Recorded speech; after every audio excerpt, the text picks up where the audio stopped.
চাচা কুরবানি দেয়, এই বছর মেয়েটাকে বিবাহ দিলাম, যদি কুরবানি না দেয় মেয়ে কি বলবে, জামাই কি বলবে, বিয়ে কি বলবে, এই মেয়ে নিয়ে টেনশন, জামাই নিয়ে টেনশন, ইরা কি বলবে এটা নিয়ে কি টেনশন, যে আল্লাহ কুরবানি দিতে বলছে এই টেনশন তার ভিতরে নেই, এই ভয় তার ভিতরে নেই।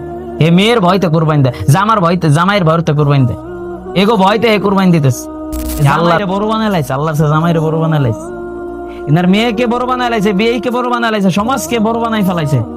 যদি কুরবানি না দেয় আমার ছেলেরা অন্য অন্য দরজায় ঘুরবে, মানুষ কি কবে তাদের, এই জন্য সে কুরবানি দেয়। আল্লাহ যে ওয়াজিব করছে কুরবানি, এই জন্য সে কুরবানি দেয় না, সমাজের জন্য সে কুরবানি দেয়, মেয়ের জন্য কুরবানি দেয়, আত্মীয়তার কারণে, সম্মানের কারণে সে কুরবানি দিত।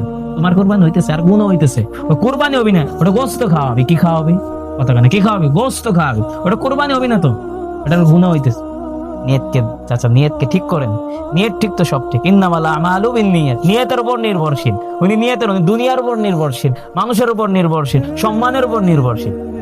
এই জন্য নিয়তকে ঠিক খাঁটি করতে হবে, নিয়তকে সঠিক করতে হবে। কুরবানি দিতে হবে কার জন্য? আল্লাহর জন্য, দুনিয়ার কারোর জন্য না। আমি কুরবানি দেবো, আমার দিল দুনিয়ার এই ভয় যেন না আসে, দুনিয়ার মানুষ কি বলবে না বলবে, এটা যেন না আসে, আমি আল্লাহর জন্য দিতেছি। উনি গরু কিনতে যায় বলে গরুর গোস্ত কয় কেজি হবে, তুমি কেজি দেখ পারে গেছো না, আল্লাহর জন্য দেবা, গরু বড় একটা কিনতে হবে না, মানুষ কি বলবেন।